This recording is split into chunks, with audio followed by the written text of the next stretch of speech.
Welcome to Battle Ready. I'm your host, Rickey Chavez. This is your show where you prepare to face your toughest battles with confidence and resilience. And this is actually going to be my first show on site. Actually in Atlanta, Georgia, out here in one of the hotels as we travel through the U.S. But today we're joined by George Crosby, a transformational executive with more than 33 years of leadership experience guiding startups, turnarounds, and large organizations. He's led teams of over 2,000 and overseen billions in revenue. What makes George stand out in his ability to help people rise stronger in the face of challenge is he is the COO now of Legacy Performance Partners, a startup that he has just put together. Because, as he's led the different organizations, he realized he gets constant calls for mentorship opportunities, and he decided that's where his passion is. In this first segment, we're tackling a struggle that many families face, financial stress in relationships. And for some couples, money becomes a source of arguments, tension, and even division at home. Now, George, welcome to the show. Hey, thanks. Thanks for having me, Ricky. George, we've known each other for quite a long time, and I've seen you in many different roles. And last time we talked in one of our previous segments is you were the COO of Fond du Lac. You were running a big organization down in New Jersey, and then you decided, it's time for me to go out on my own. Tell me about that decision, man. Yeah. So, and transformation, not only, in the business world, but in personal world, um, needs to happen if you're going to continue to grow. And as you mentioned earlier, I do have 33 years in different verticals that I've come to understand, um, perfect to a certain degree. And I felt that my future, um, is through this legacy performance partners consultant firm that I can use my skill sets to help others and train others. I love, like you said earlier, I love to mentor people. I love to see the end result through hard work and dedication.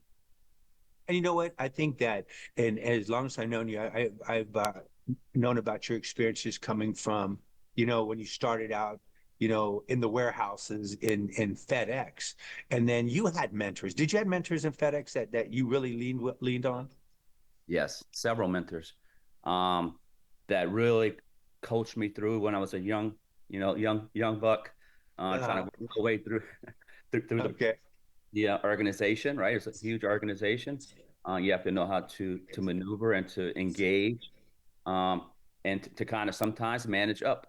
And it's two individuals. One, I learned what to do and sometimes what not to do as a leader. And the other one, who is still my mentor now and who's helping me now develop this consulting firm, has been with me for 33 years, still You, to you this day. know, you know what you said that something that you said that really resonates with me is that it is mentor up. And you said you can learn from the good and the bad leaders, right? Yeah, yeah, I did. And I think I didn't that want my people to feel, how I felt in that moment. Um, and another thing I learned, through mentorship is, there's going to be good bosses, there's going to be bad bosses. You can't pick your boss for the most part, right? So you sure. have to learn how to deal with those two individuals or several individuals that treat you differently, lead differently, and you can still learn from them and don't pass it on to your people. Lead your people how you want to be led. Oh no, that's definitely a great watchword. I think we learned that in the military, right? Lead by example. Do all these things and lead from the front, right? Yeah. And I'm have to throw this in there real fast because you were my first boss 1,000 years ago, right? I was fresh out the army. I interviewed with you. We talked for a couple hours. And then you call me the next day and say, listen, man, you got the job. I want you to meet me in San Antonio, Texas, in this FedEx warehouse. I want you to meet me at 3 o'clock in the morning. And I'm like thinking, what?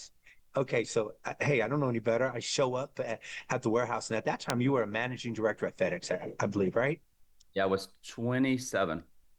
Yeah, so I'm 39 years old, fresh out of the army, and I'm used to working with leaders that are junior in age, not necessarily junior experience, because I'm new to this organization. But that's the one beautiful thing about the military is it's all about the position. We understand that we learn from everybody. But I show up at this warehouse 3 o'clock in the morning, and I'm in a suit, and because I'm still trying to figure out a transition, right? And I'm like, I'm here to see Mr. Crosby. And they're like, yeah, he's in the warehouse back in the back. So I'm walking through this warehouse, a warehouse, 3 o'clock in the morning. Everybody's in shorts and, they're moving packages. And I'm in a suit and I'm walking through the warehouse. And then I see another manager say, hey, do you know where Mr. Crosby's at? And they're like, yeah, he's in the back of the truck. And I'm like, what? So I climb up in the suit, look in the back, and you're showing this young kid how to unload the truck. Remember that? Yeah, yeah, I remember it. Yeah. And I thought that's when you and I kind of we saw eye to eye.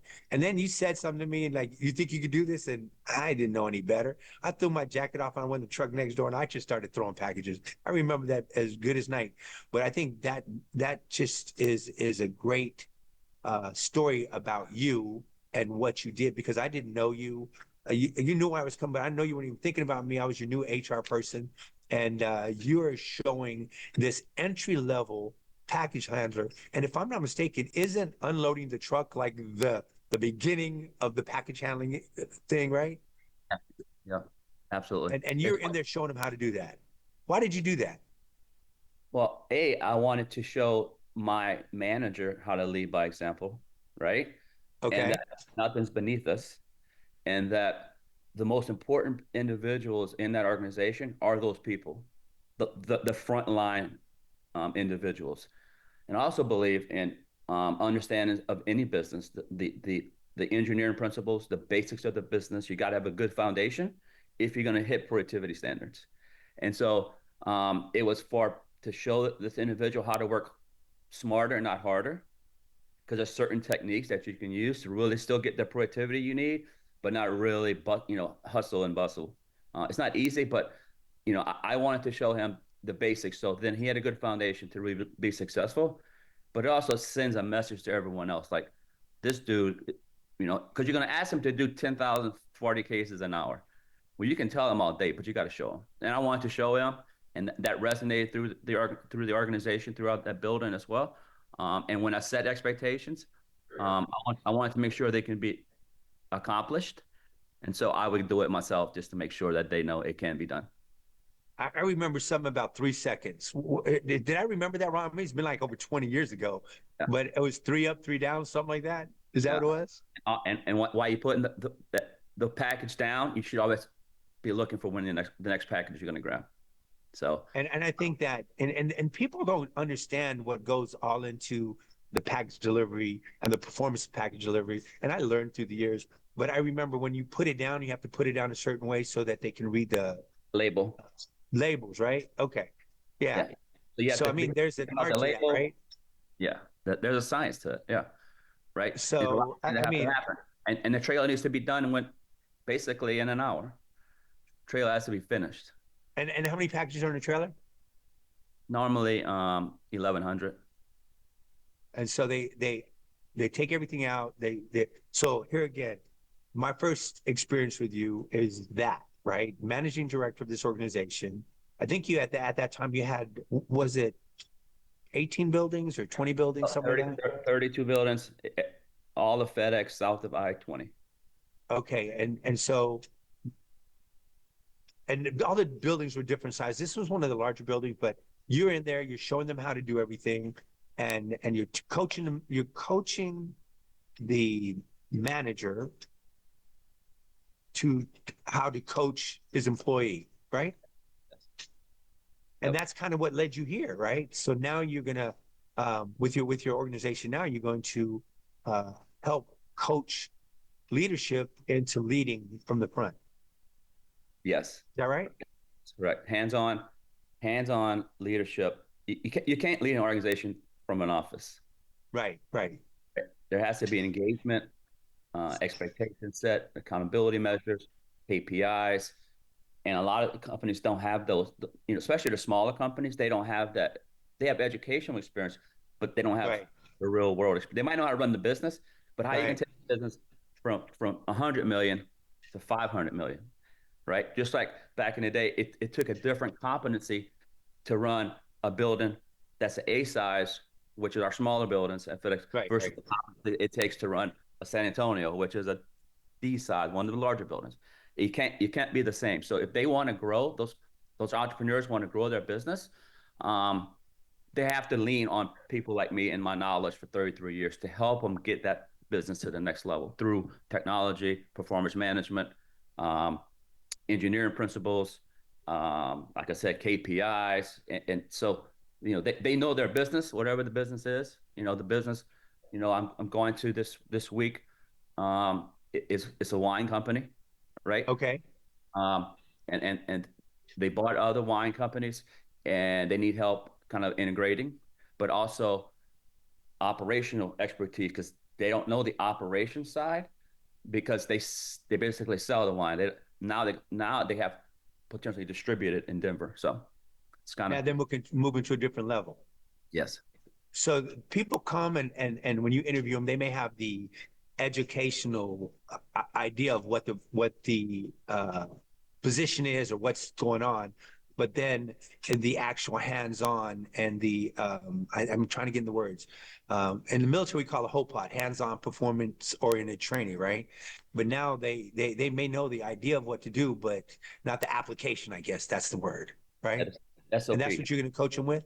Yeah, Well, that's guys, we'll be right back with George Crosby with Legacy Partnership and Leading. I'm going to get this right before the end of the show, I promise you. And we'll be right back after this commercial.